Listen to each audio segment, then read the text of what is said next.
जय श्री महाकाल। आदेश। आज की कहानी है एक ऐसे साधक की जो बचपन की रुचि, किशोरावस्था का शौक और जवानी में उसी कार्य को लक्ष्य बना के आगे बढ़ रहा था।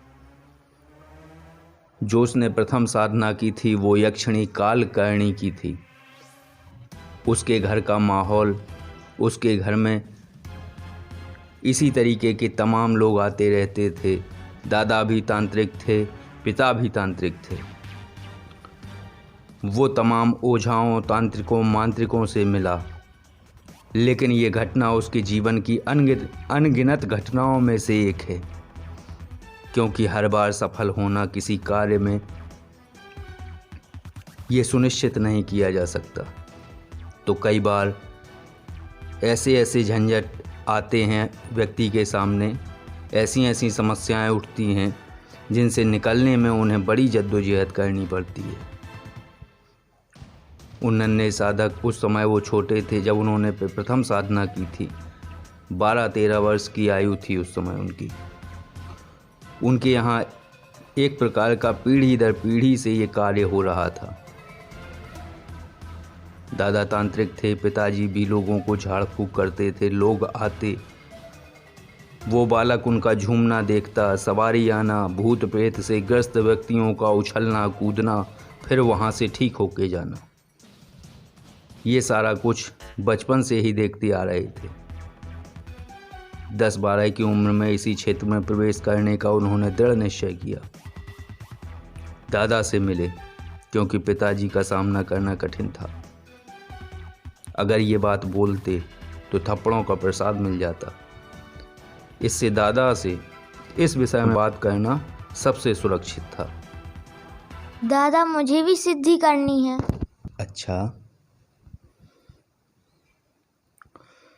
बेटा, वैसे तुम इन चक्करों में मत पड़ो। पढ़ो लिखो, उसमें सार है। अपना जीवन बनाओ। तेरे बाप को भी रोका था। जब किसी चीज़ को प्राप्त कर लो तब जिज्ञासा और उत्सुकता खत्म हो जाती है बेटा, और कभी कभी जी का जंजाल भी बन जाती हैं। इसे छोड़ो। आओ बेटा, मैं तुम्हें एक कहानी सुनाता हूँ। नहीं, मुझे सिद्धि करनी है। जो शक्ति प्रश्नों के उत्तर देती है, उस शक्ति की। मैं भी लोगों के विषय में बताऊंगा, जैसे आप और पिताजी बताते हैं। हाँ, अच्छा ठीक है, कल साधना करवाते हैं फिर तुम्हें। कौन सी शक्ति की दादा? तुम्हें मैं कराऊंगा यक्षिणी कालकर्णी नाम की यक्षिणी है, उसकी साधना कराऊंगा मैं कल। और कल तुम मेरे साथ चलना और सारी सामग्री पूजा की लेके चलना। फिर वहीं तुम्हें साधना करवाएंगे। लेकिन बेटा एक ध्यान रखना, अपने पिता को मत बताना इस विषय में। दूसरे दिन पूजन की सामग्री को एकत्रित किया गया।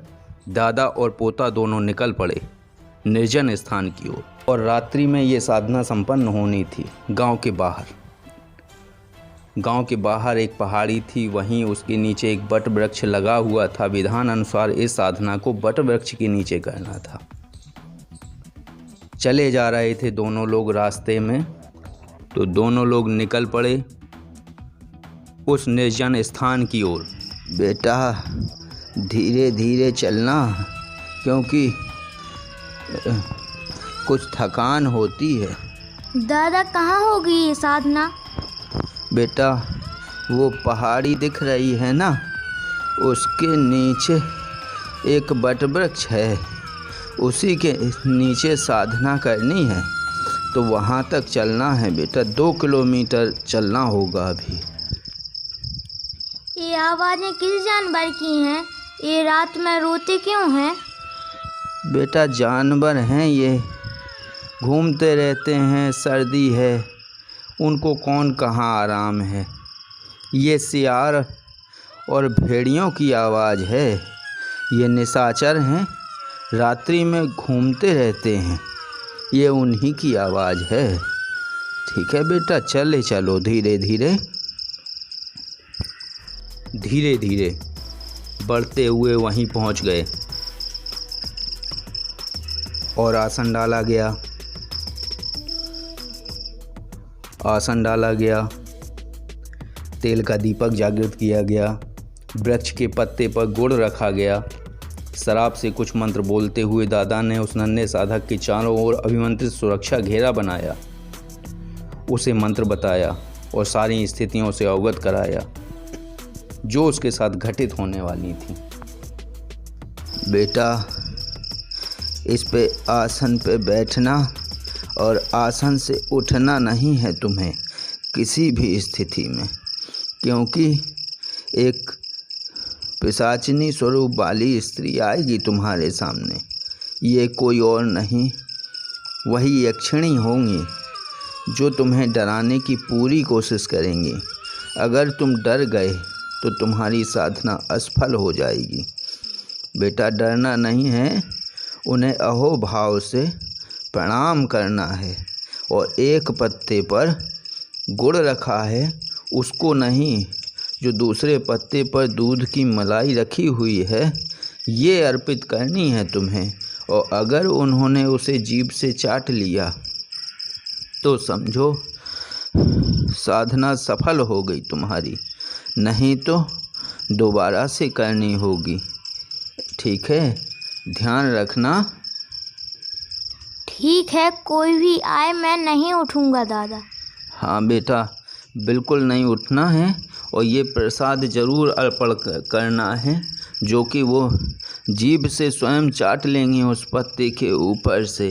ठीक है, जैसे ही वो आएंगी मैं ये प्रसाद अर्पित कर दूंगा।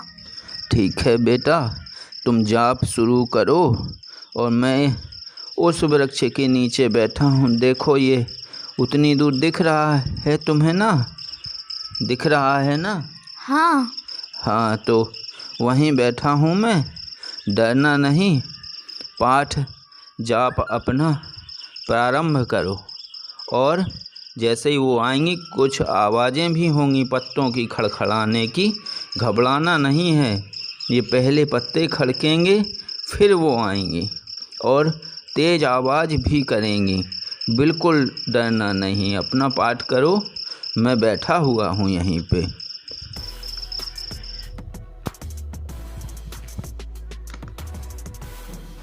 साधना आरंभ हुई। उस नन्हे साधक के मंत्र वहाँ गूंज रहे थे। 1 घंटे के बाद बट वृक्ष पर ऐसी आवाज़ें आने लगीं जैसे सैकड़ों बंदर उछल कूद मचा रहे हों। फिर आवाज़ें आनी बंद हो गईं। ये स्थिति 20 मिनट रही। फिर किसी की हंसी गूंजी।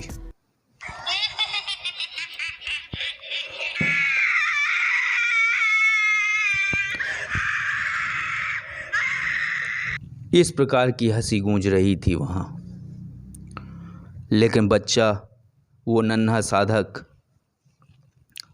अपनी जगह यथास्थिति बैठा रहा। साधक के रोंगटे खड़े हो रहे थे, लेकिन दादा की कही बात उसने गांठ बांध ली थी। इस घेरे से बाहर नहीं निकलना है। वो कठोरता से जबड़ों को भींचे मन में मंत्र जाप कर रहा था और अपने डर पर अंकुश लगाए था। अब वो क्षण आया जो सबसे बीभत्स था। उसके सामने 2 फुट दूर एक औरत बैठी हुई थी।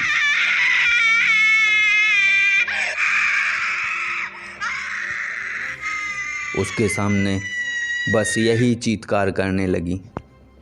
बड़ी भयानक बाल बिखरे हुए, अर्धनग्न श्याम वर्ण, मुस्कुराना ऐसा देखे तो कोई प्राण निकल जाए उसके। वो अट्टहास कर रही थी। अट्टहास रुका, उसने अपनी जीभ निकाली जो किसी नांग की भांति लहरा रही थी। नन्हे साधक ने वो दूध की मिठाई का पत्ता इस प्रकार तिरछा किया कि मलाई उस शक्ति की जीभ पर खिसक गई। उसने तुरंत वो अपने मुंह में खींच ली। सब शांत। वो बीभत्स आकृति विलुप्त हो गई। वहाँ श्वेत वस्त्रधारी एकमात्र स्वरूप प्रकट हुआ। बालक ने प्रणाम किया। दादा के बताए अनुबंधित शब्द दादा ने एक प्रार्थना बोली थी कि ये बोलनी है तुम्हें उनसे, और वो जब तथास्तु कह दें तब ये मानना कि तुम्हारी साधना सफल हुई। तो वो जो अनुबंध वाले शब्द थे, वो जो वाक्य थे, वो उसने दोहराए और शक्ति की तरफ से उसे तथास्तु कहा गया। शक्ति से उस बालक का अनुबंध हुआ, फिर वो शक्ति विलुप्त हो गई। बालक बजरंग दास जी की ये प्रथम साधना थी। एक दिन में ये साधना संपन्न हुई और सफल भी। ये सानिध्य द्वारा ही संपन्न हुआ। दादा के सानिध्य में सफलता का प्रतिशत बढ़ गया था। कराने वाला साथ हो तो, करने वाला दृढ़ हो तो कार्य सफल होने की पूर्ण संभावना होती है। फिर बजरंग दास ने आगे कई साधनाएं की। उनके अनुभवों को आगे क्रमशः अवगत कराएंगे आप सभी को। जय श्री महाकाल। आदेश।